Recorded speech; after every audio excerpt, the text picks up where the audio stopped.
Hi, everybody. I'm Candid Frank, and you can see our guests there. We'll introduce them in a second, but we'll introduce the important guest right now, Ryan Lee Dinwiddie, born November 27th, 1980. We're not asking for birthday presents.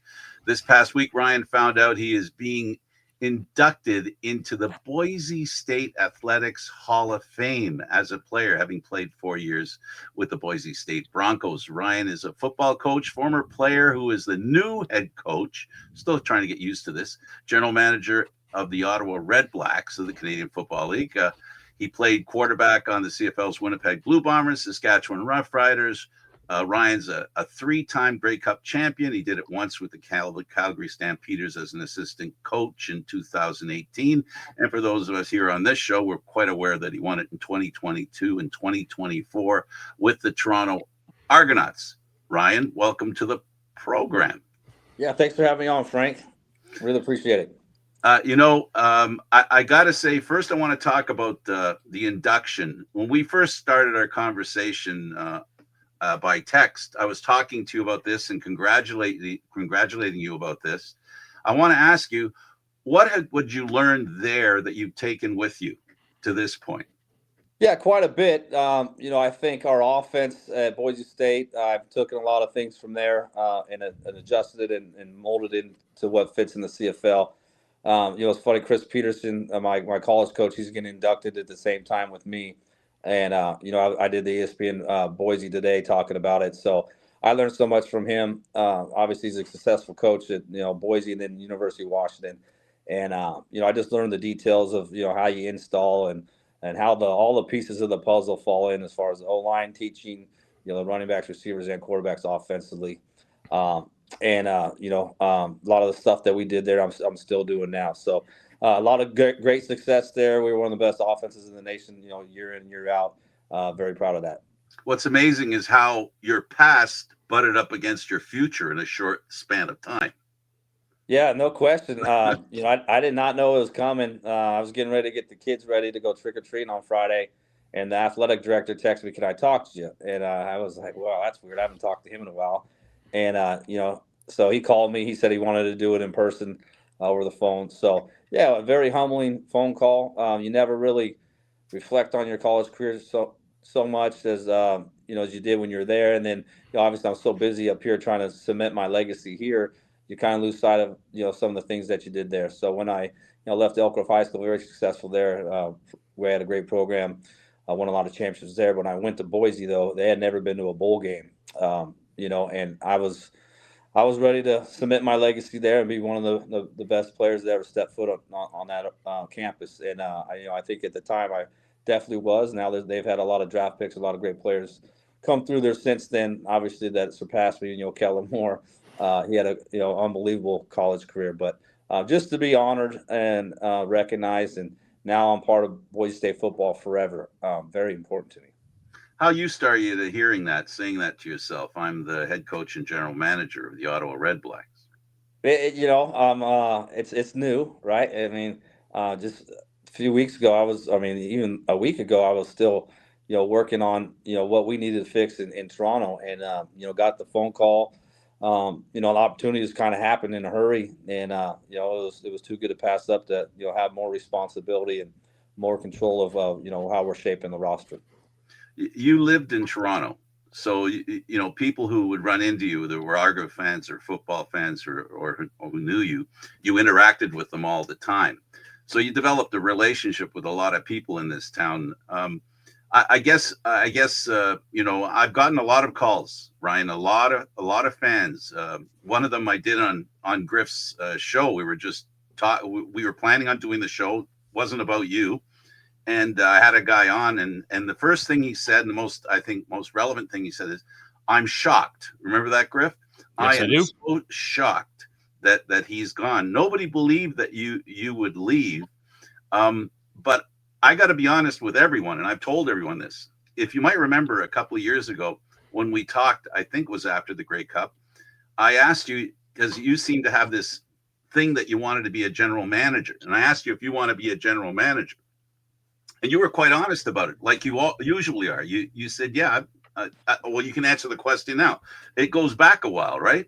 Yeah, no doubt. I think, that's always your main goal is to climb the ladder. I never was in a hurry. I stayed in Calgary for 4 years, didn't, take opportunities to leave there because I was comfortable there, enjoyed the people that I was working with, enjoyed the city. And then when Toronto was too good to pass up, but like you said, I am engaged with the fans. I knew Toronto was going to be a rebuild.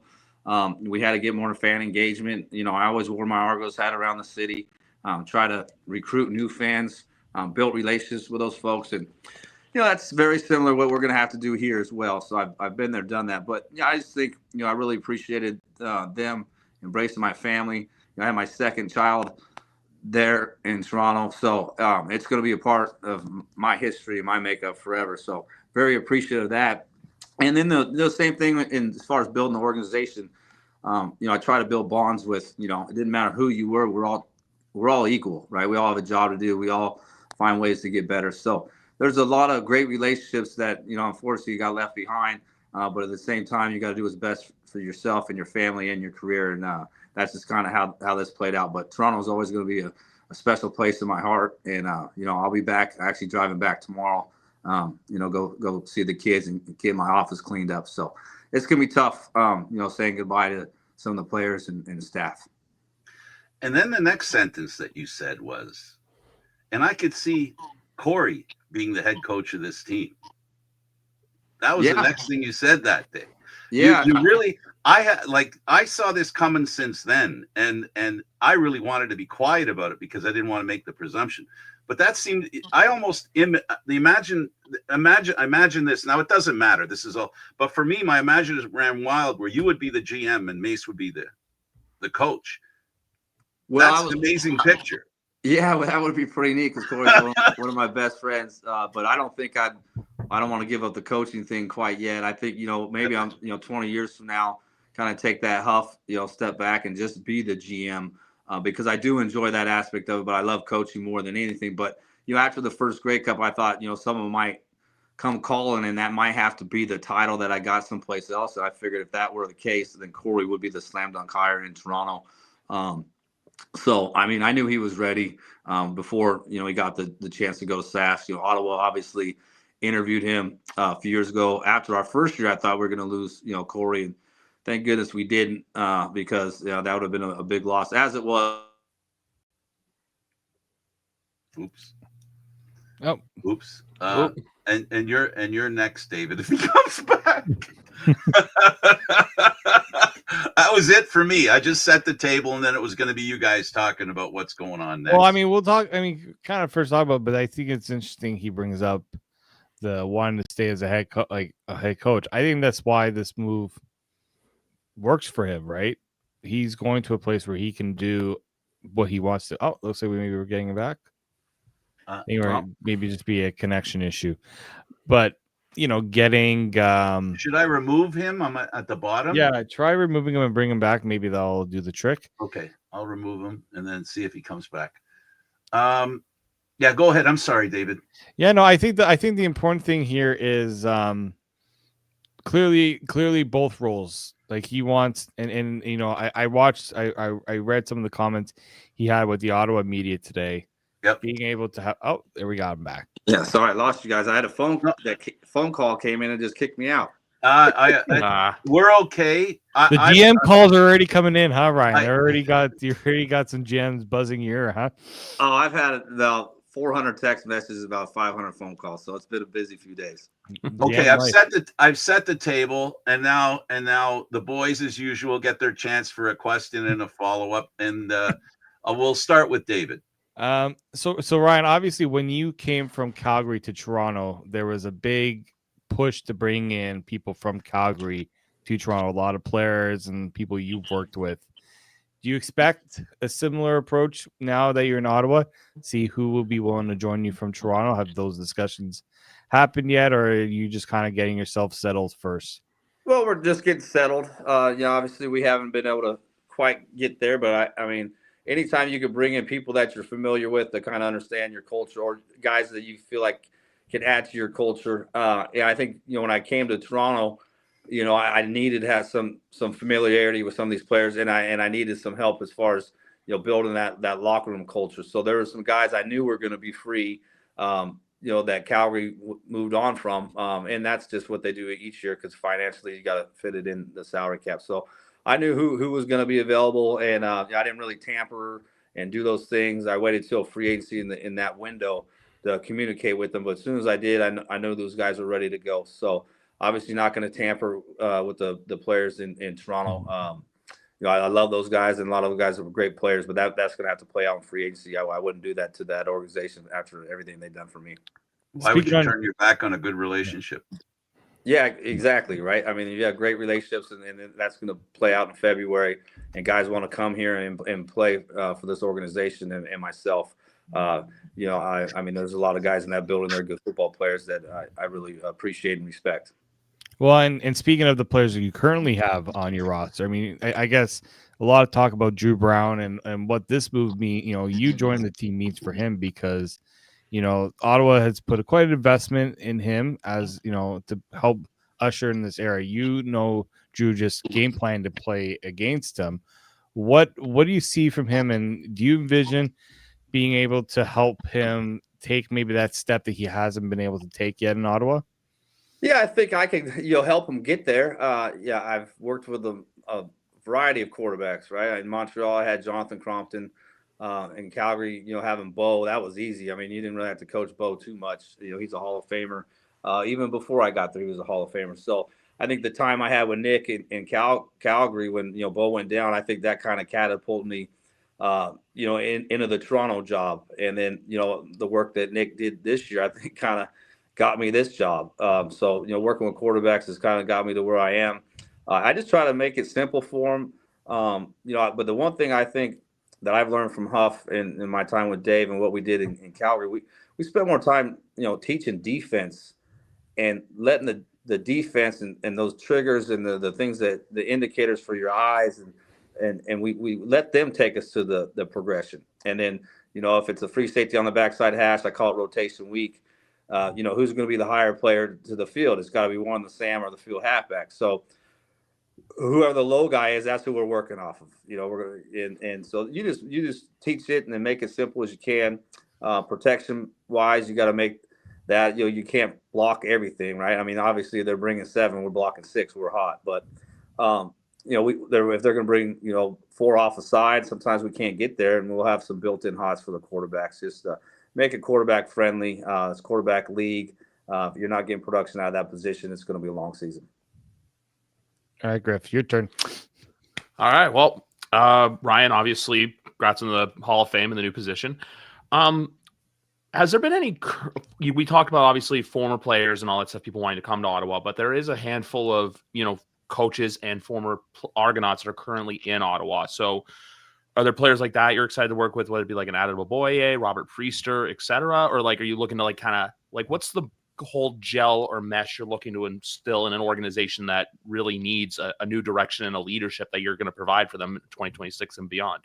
Yeah, so both those guys are free agents. Okay. Daniel knows how I feel about him. It was tough to see him, leave last year. I was a big fan of his, and I wasn't very happy that we did make that trade. Daniel's a first-class citizen, right? Great guy. That's most important. You got to have some of those guys in your building, and you got to have some guys with a little bit of edge too.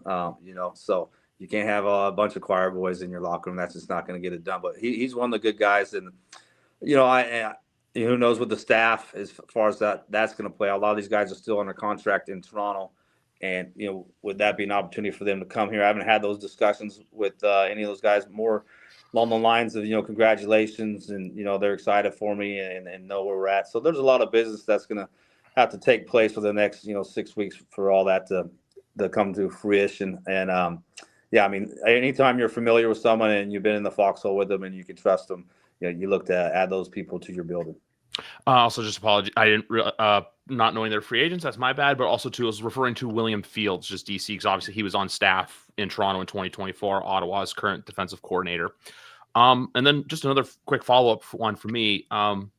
What is it about Ottawa that makes it just so enticing? Like I was saying, with the lack of history, obviously not having won a Grey Cup since 2016, kind of been that mediocre CFL team the last few years. What excites you about that challenge? Because it's almost similar to when you arrived in Toronto, a team that was really struggling, looking to find its rhythm. Like, is it the same sort of challenge that presents itself, or is it all of that on a coaching standpoint, plus you are the one that's making the GM decisions along with Sean?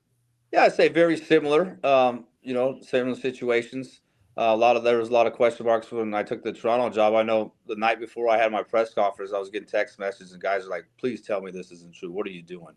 And people thought, that's where coaches go to die in Toronto. And I feel like it was a great opportunity. And, we made the most of it. And it wasn't just me. There's a lot of people in that building that helped me. And I just feel like we built a good culture and a great environment for our workers. And we were all pulling together, as we say, there in Toronto. But, I think, it's a great city here. The cost of living is going to be a lot cheaper for me when it comes to that. So take home as far as income is going to be a little bit better. But it really wasn't that. It was when I came here and interviewed and I seen the direction and how organized, they were. I have a great relationship with Sean Burke, and, we're going to be building this thing, hand in hand, very similar to what it was when the first time was me, Murph, Pinner and Vince, working all together, doing those things. So familiar spot for myself. Excited for it. I know there's going to be a lot of challenges. I know it's going to take some work. It's going to take some time, and each decision is going to be magnified. If we don't have the success, but we got to make sure we're doing the right decisions, not the comfortable ones, and having those discussions and make sure they're well thought out, well planned.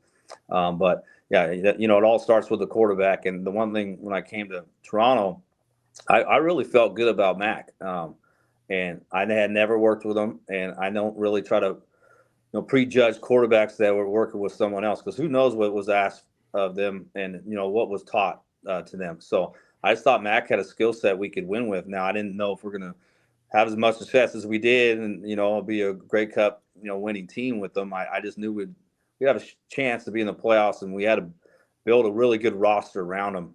We started off with Matt Nichols. We were going to let them compete in camp. COVID hit, and we got Nick. McLeod, beat out Nick that year. We traded Nick for Chad Kelly. So, we were pretty lucky how that all played out. But there was no really plan going into it. But I did feel comfortable with the quarterback situation. Very, very similar to what we have with Drew. He's definitely one of the top 9 quarterbacks in the league. We got to get more production out of him, and we got to keep him healthy. And we got to build a good enough roster around him as well. So he doesn't feel like he has to carry the load week in, week out. He just got to make the right plays and the right throws. Ryan, how difficult was that conversation with Pinball? I know you've worked with them so long in Toronto, but was that a difficult conversation, once you knew you were ready to go and take the Ottawa job? Yeah, it was. I spent a lot of time with Pinball, had a lot of conversations outside of football. A lot of respect for him, as does everybody in Toronto, right? Like, we went to the Maple Leafs opener, me and him together. I mean, he's the biggest celebrity in Toronto, and that's over anybody, right? So when you get to go out with him in public, you're just like, you kind of get to see it, right? So he's infectious.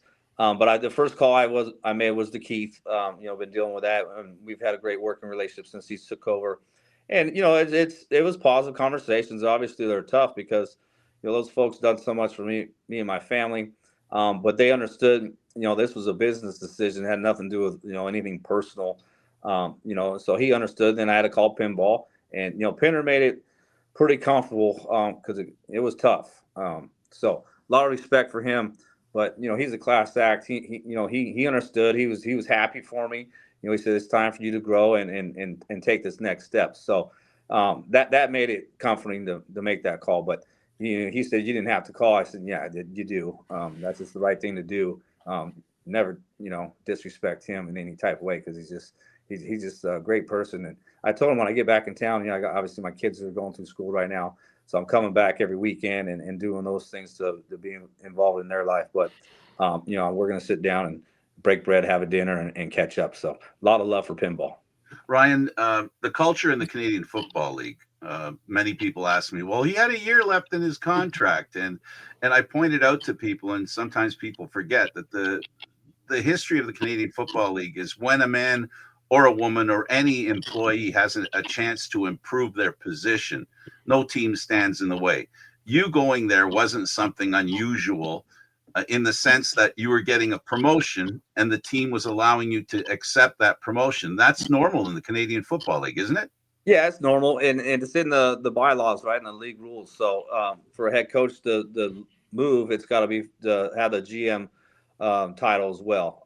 So that's the promotion. It's in writing, and so they pretty much had to give me permission. They chose to do it. They wanted to think about it, and I appreciate the way they handled it. I really appreciate the way Ottawa handled it too, because it wasn't just overnight. They called on Friday. Keith and Pinner wanted the weekend to think about it.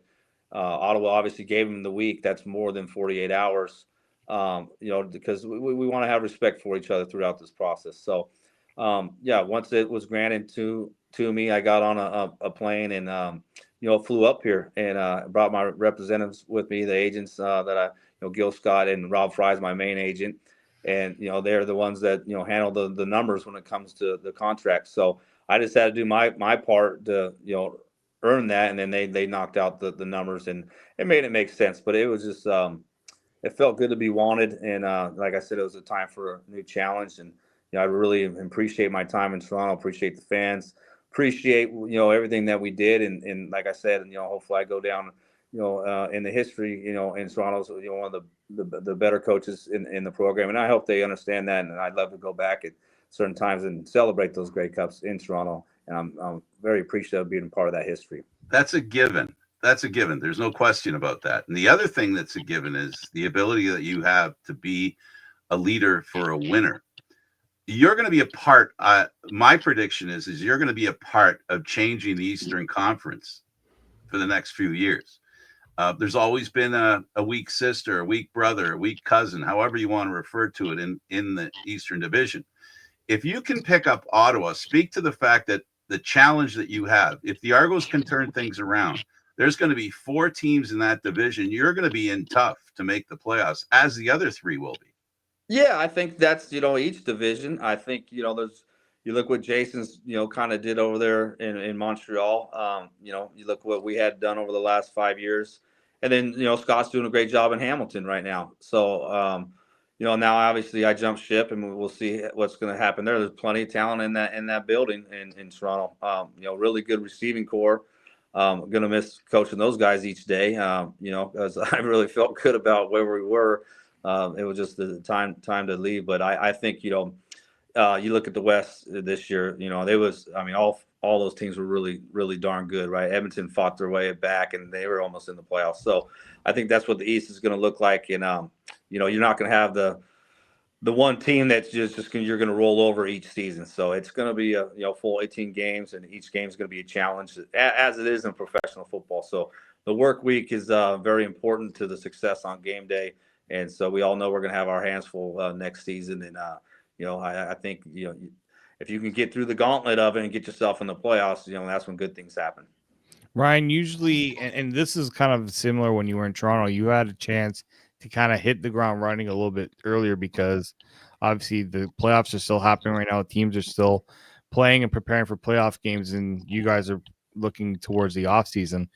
What do you feel like has to be the first thing on your list, coming into this role? Yeah, I think for me right now, it's really honing in on the QB position and having a plan there. Everybody keeps asking, you're going to trade for someone. It's not that easy in a 9-team league.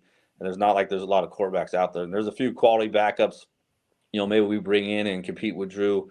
We'll see how that plays out. It's going to take some time, but I think we got to get better up front. We got to find a little edge there as far as playing a little bit more nastier, more physical. So now I'm really on to evaluating the defense side of the ball. Sat down with Will, got some more insight on these guys. I thought Will did a good job there playing better football on defense last year in Ottawa. And there's some things that I want to implement defensively as well, that we can add to what Will's already built here. So, yeah, we got to find we've got Carter, DN. He's a great player. Wakefield's free agent. He's a heck of a player. And we get another guy in there that can get after the quarterback. I feel better about that. It starts up front. You protect the quarterback, and you got to get after the quarterback. So your back end doesn't have to be that great if you're getting to the quarterback. So you look at our last Grey Cup win, that defensive line was dominant, and then our back end looked better. Well, quarterbacks are getting rid of the ball earlier. they're forcing balls into coverage because they're not anticipating being able to hold the ball that long. So that's kind of where we're going. Griff. You just wanted to ask you, because I know obviously you're talking about how your kids are still in school in Toronto, and I know I know they're obviously young children, but they built a bit of a repertoire with some of the other players' kids in there. So how do you think handling I know it's just a little bit of a weird personal question, but I always see them on the field or after the game and stuff like that with other people. So like how do you anticipate that adjustment just for them? Like, will eventually the whole family be in Ottawa full time, or is that a wait and see? And I know it might be personal. It's just something that was on the top of my head. Yeah, well, they'll be up here for sure during the summertime, right? Spending time with Dad. And my parents just retired, so they spent the summer up here in Toronto to help me out with the children there. So they'll be there to with my long hours. So I want them on there on the field on game day. It kind of sets me up to kind of get my nerves relaxed a little bit.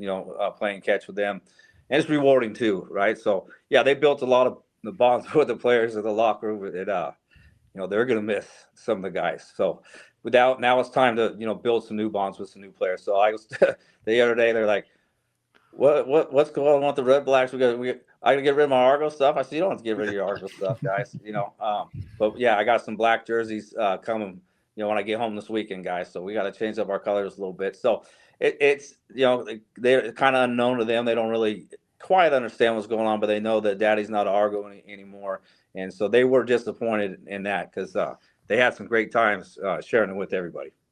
And then just another one for me. How's it going to feel not having to work on Labor Day anymore, and but having to switch to Thanksgiving Monday, as that's kind of a new rivalry this league's?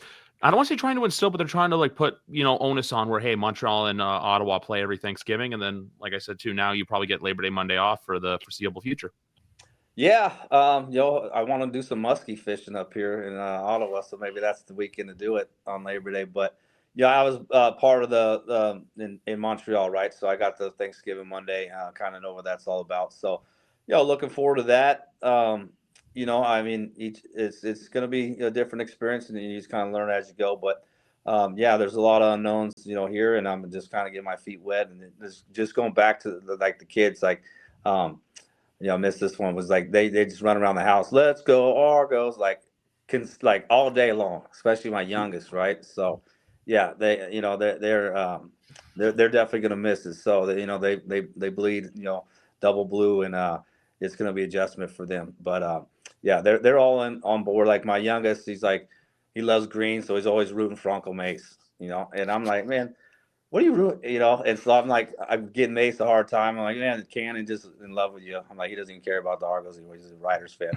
And then Mace was laughing. He's like, yeah, that's the same thing with my daughter. She went to the Riders store and picked out some Argos things to buy. So, the kids are, great when it comes to this profession. And, obviously you travel. And I mean, I worked for probably, I don't know, over half the teams in this league at this stage. So, you got to get ready for those moves, and that's the tough part of the transition, and it's different for the children, and I understand that, but yeah, it's going to be tough for them. They got to find a new chat now.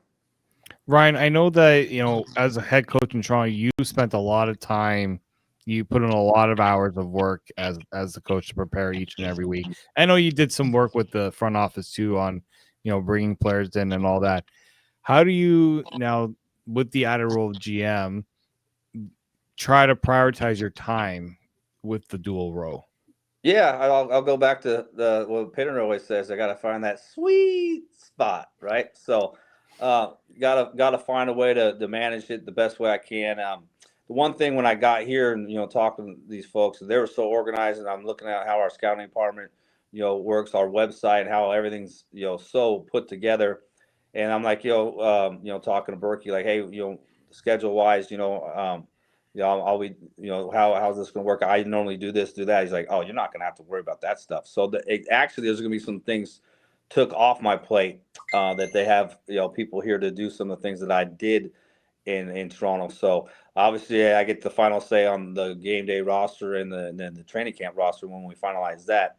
But I'll obviously spend more time, evaluating some of our U.S. players that we have on our neg list, we have on our websites, evaluating them, typing in reports on them. But as far as when it comes to the draft, it'll be probably the same amount of involvement that I was there. So We'll see. Obviously, I don't want it to take away from me as a play caller, play designer, but I think at the same time, you got to empower some of your coaches and give them some more opportunities.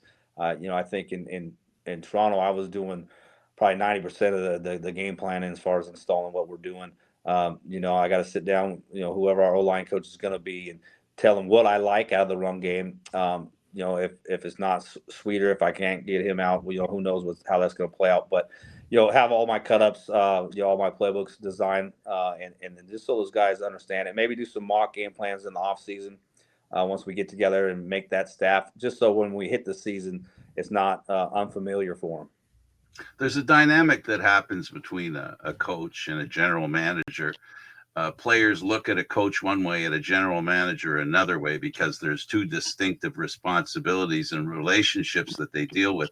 How are you going to negotiate that? Because, you're going to have a player that's going to, well, I deserve better than that, Mr. GM. My coach isn't using me the way I'm supposed to be used. And I'm inferring things. You get what I'm saying, right? How do you negotiate that? Yeah, no doubt. I think, there's times when you're just the head coach, there's some things out of your control a little bit, and you say, hey, that's not a question for me. I'll always be honest with them. I'll tell them the truth as far as what I know and the situation. Berkey's still going to be a guy I'm working hand in hand with. I'm not going to rely on a ton. He's still going to be doing some of the general manager duties because that's what he's always done. But he took a promotion, but he's still, the guy in charge. But yeah, I'm going to have a different hat. But again, some guys might get upset as far as salaries, but that's going to be a collective decision between me and Sean, making those things up, making sure that they're the right fits. So I'm sure there might be, some things that are going to be a little bit more uncomfortable as far as having those conversations. But, those are the things we sign up for. And if you run away from tough conversations and you're not totally truthful or you don't know how to handle it, that's when you're going to be in trouble. Griff, the last one from you. Yes, last one for me. Well, one thing I'm going to say before I ask the question is just, every time I ask you a question, thank you for being honest. Just thank you for giving me, the truth. I know this year I had to ask some more difficult questions and stuff like that, but I just appreciate all the times you answered me. But I'm also going to say, too, I will miss stuff like the kicking at the end of the Edmonton game. I know that was emotionally charged, but it's just a very, very – that's a football moment. I'm going to ask this. I know this is probably going to be a bit of a generic question, but when it comes to the 2026 season, are you guys thinking like, hey, we just want to get back into the playoffs, or is it, no, we want to be that team that when we come into your house or you come into our house, you have marked on your calendar? It's no longer, oh, we're just playing the Red Blacks. So long and short of it, like, what's the footprint you want to establish early, and how much lumber should they be buying for when they cut a piece off in the end zone for every Red Blacks touchdown for 2026? Yeah, well, that's the piece of lumber with the Red Blacks logo on it. I got to get one of those on my wall. So maybe I'll make like a clock out of it or something. Put it in my house. They call it a coin. Yeah, coin. Okay, that works for me. So I need to get one of those. And like I always envisioned making the clock out of it since I took the job. I think that'd be pretty slick. But we got to be very good at home. That's been our MO until this past season. The year prior, with talking to Ottawa now. They had a good home record, and they made it to the playoffs and gave us a run for our money. In that game at home, we were lucky to escape that one, even to get to the Eastern Final. So we got to have some type of identity. I want to be physical. Obviously we got to clean up penalties. Those things here. We can't beat ourselves. We got to be sound. But I want to have a physical brand of football. And the number one thing is we have to be in the playoffs. Right, that's just where we're at. We got to get to the playoffs, and so that's the first goal: get to the playoffs. But it doesn't have to be a complete rebuild where it's going to take us a few years, right? You want to be able to build throughout the 18 games, get in the playoffs, and then be playing your best football at the end, and where you're confident and you can make those plays in the playoffs to get yourself an opportunity to go to the Grey Cup and host that cup and get a ring. That's why we all do it. So. I'm not going to hold back as far as expectations. That's what it is. Get to the playoffs and give ourselves a chance to win a championship. And we're not going to cut corners doing it. But if you're going to say we're just happy to get in the playoffs, that's in year one. We're not. That's not me. But we can't have that attitude going into this rebuild.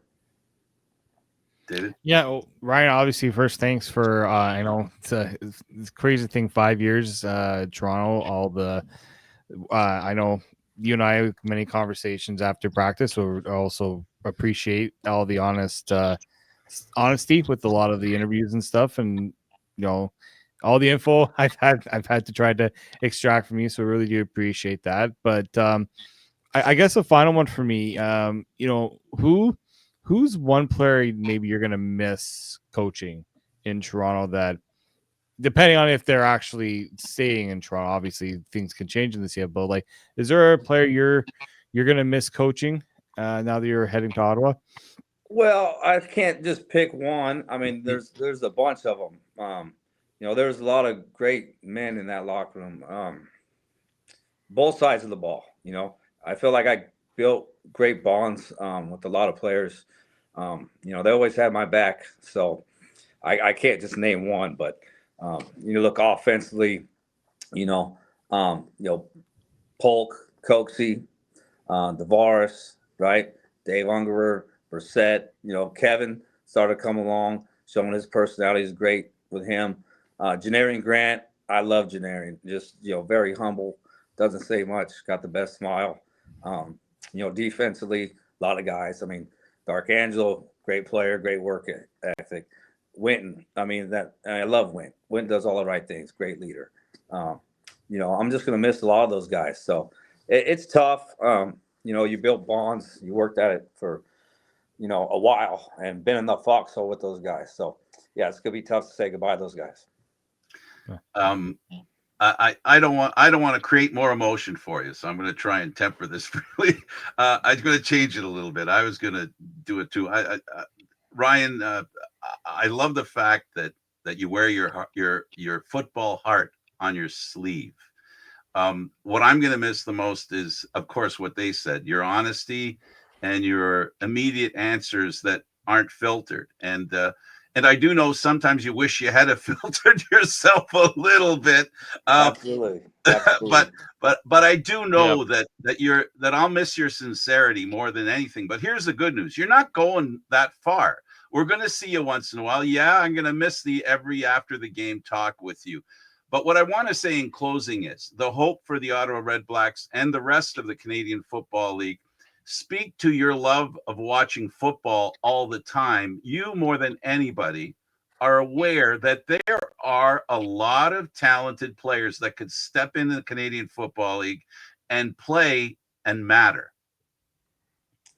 Yeah, no question. I think there's a lot of players, in the States. I think the Canadian content has got a lot better over the course of my career here. And a lot of them are, sticking down in the NFL.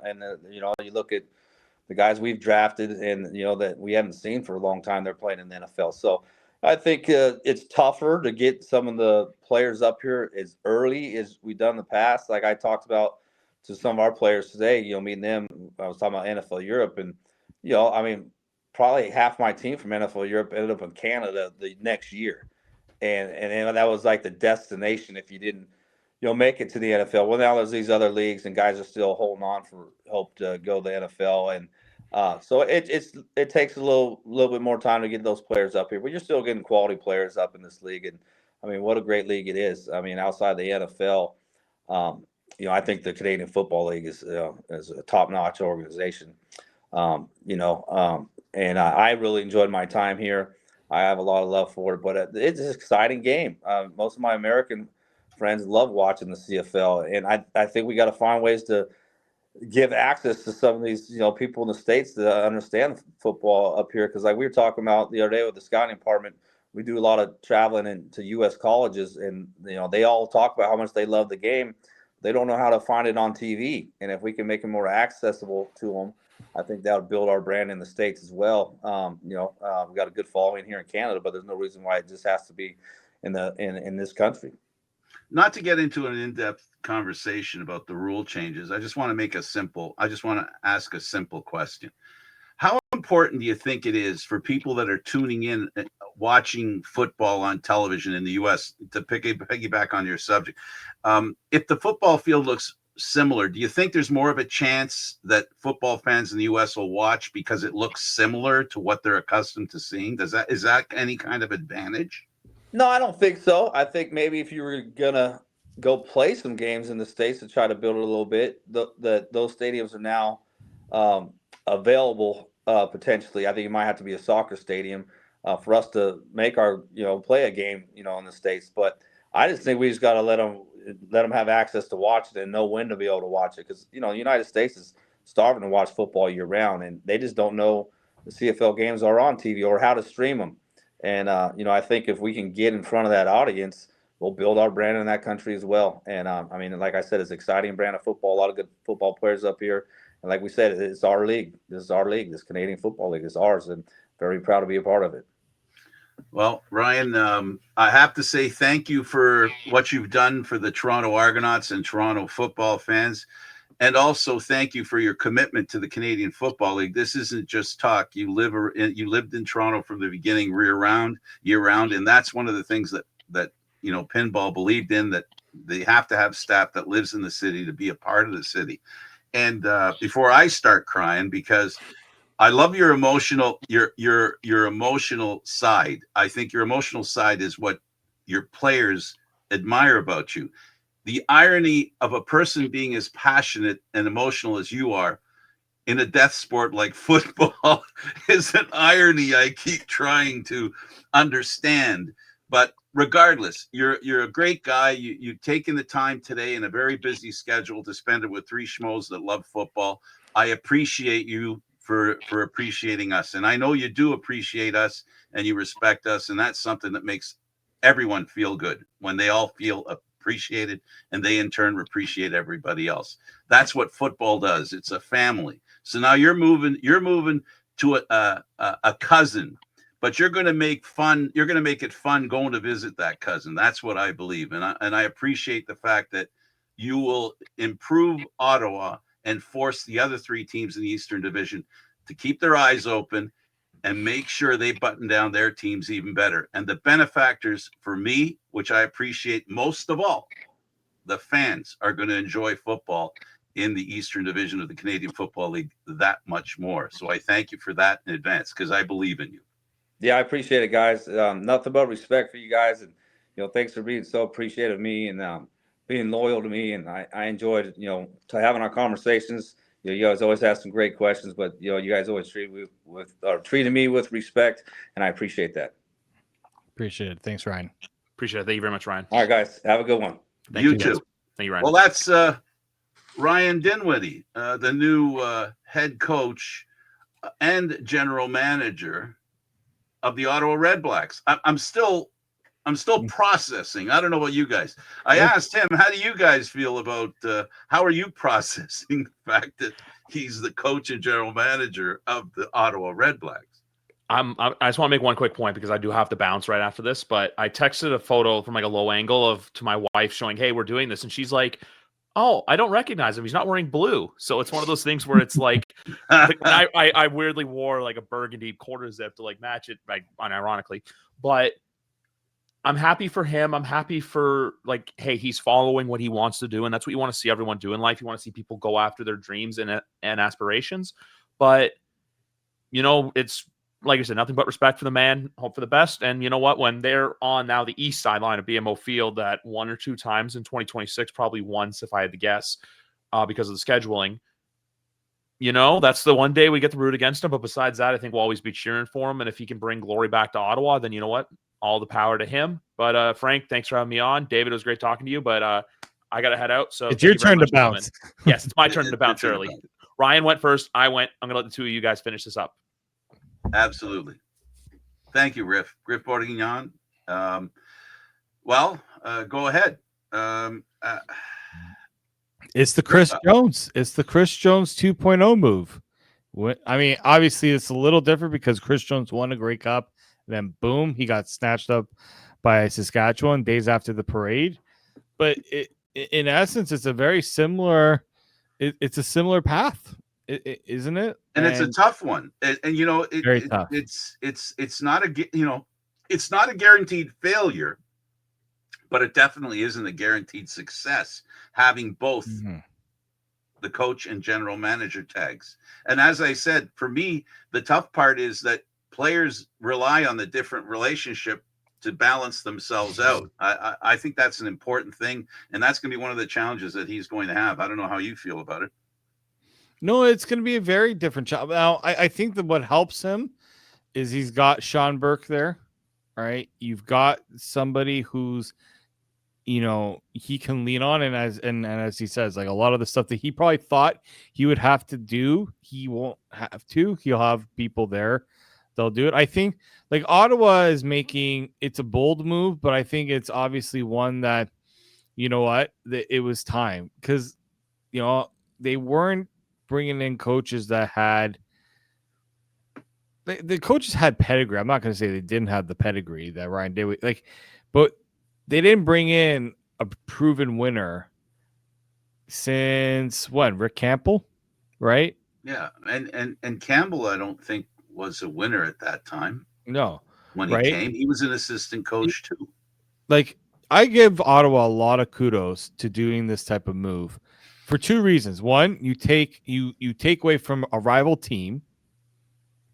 First and foremost, and two, it's a bold move that nobody saw coming. And if I'm that fan base, that should re-energize my belief in if this team can take. You're 100% right. I spent a little time on their sites, and they're all saying how great a move is. And one person even said, "I'm glad now I bought my season tickets." Yeah, exactly. Well, exactly. And look, I think with the Argos, we haven't really touched on what comes next for the Argos. Look, it sucks to lose your head coach. It certainly does, especially when it wasn't the team's decision to let him go. But obviously, the team has done this many times with players and stuff. If there's an opportunity for them to get a bigger role, to earn more money, they're not going to stand in their way. Right. And I know some people say, Luke Wilson, it's how do you let him out of the building? Well, it's pretty easy. They give them a promotion and something that the Argos can't give them. Right. The title. That's all there is to it. And I want to just go back to Sean Burke just for a split second, David. Sean Burke is going back to the position he had when he was in Hamilton. He was in the background doing a lot of heavy lifting. He's still going to be, now he's going back into the background in Ottawa now and doing a lot of the heavy lifting, but he's going to have a decent nameplate, vice president. So now back to the Argos. The Argos finding somebody. The question is, when Pinball and Company picked Dinwiddie, nobody saw it coming.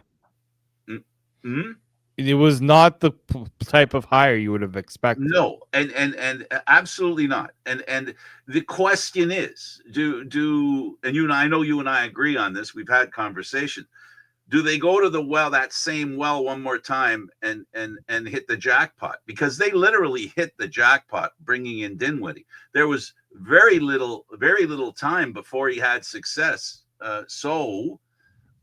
Will they do that again, or will they find somebody with experience? Well, if history is prologue, then they'll be going that same direction again. There's going to be somebody that they see, and for the folks that didn't recognize Griff, that's cool.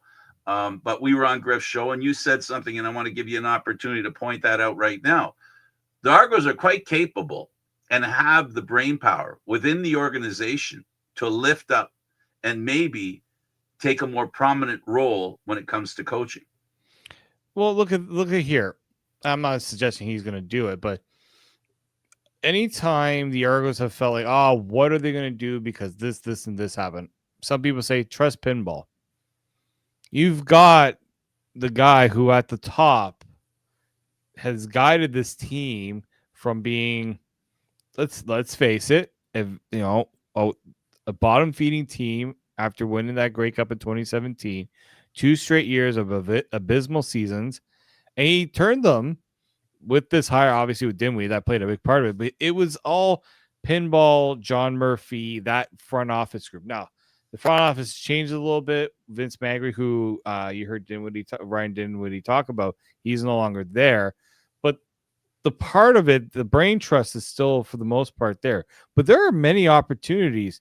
Like, they could go the inexperienced route if they really want to. There are candidates. Actually, 3 Down Nation did put together a pretty good list of candidates they could look at.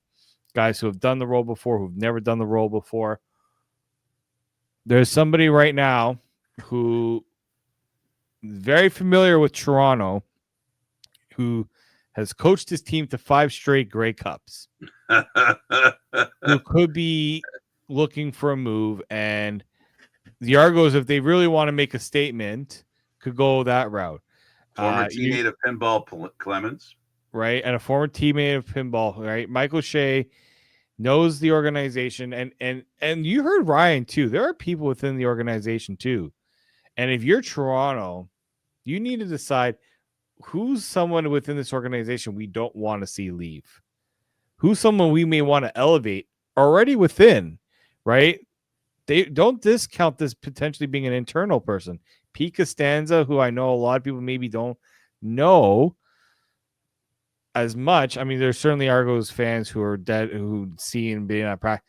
Like, he's someone that does a lot of work on the offensive side of the ball. I know Ryan Dinwiddie was the offensive coordinator, but Pete Costanza does a lot of work with that stuff, especially with the receivers and things. And he has the respect of the staff, right? You know, Kevin Iban's been there. I know that people were questioning about the defense, but he's someone that's been working for this team for such a long time and knows the organization inside and out. Is he ready for a bigger role? There are guys internally. And then Dave Naylor brought up Orlando Steinauer, who in essence took a backseat role in Hamilton, not because he wanted to, but I think for the good of the organization, he decided. Could he decide, you know what? Let's see if I can get myself back into a head coaching position. The Argos have options. There are options. It's just which is going to be the right one for this group, right? This is a team that underperformed. I know on defense, they struggled. It was the defense lost a lot of talent, but there are a lot of players within that organization that you can see as, you know, a lot of people within our organization you can see getting moved up. But I'm also wondering, how will we hear the whispers? You know, CFL Grey Cup is next week. A lot of those people will be in Winnipeg. I was about to say Saskatchewan. In Winnipeg, there's an opportunity that the Argos could name their coach next week. I don't know how. Now, some people say, well, the Argos don't necessarily move quick on this.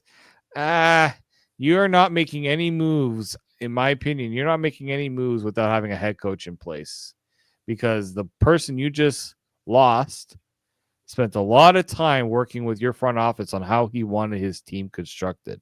So it's going to be very interesting. I mean, Frank, how many times have we said it? The CFL offseason is never without its exciting moments. I know there's times where it kind of goes dark because everyone kind of bunkers away, but we're a couple of weeks away from that. We should maybe also give our predictions for this weekend, because we have 2 games. Yeah. So I guess I've got Hamilton up against Saskatchewan. You have Hamilton. Wow. Even after what Montreal did to Winnipeg. Yeah. I'm not really. I have Hamilton only because they're playing at home, and they have. I just think they have a different group of people involved in the team. I think there were lessons that they've learned in the past of the failures that they had. For example, the 2 Grey Cups they had at home. I think they can learn from that. And I think the other advantage I give them, I'm one of these emotional guys. I think they're going to be a little, just that much hungrier than the Alouettes. And I do think that the Hamilton fans, like them or hate them, it doesn't matter which, they'll be in there behind their team. And I think that's going to be an advantage that will help them basically tip the scales. And also weather's going to be a concern, the wind.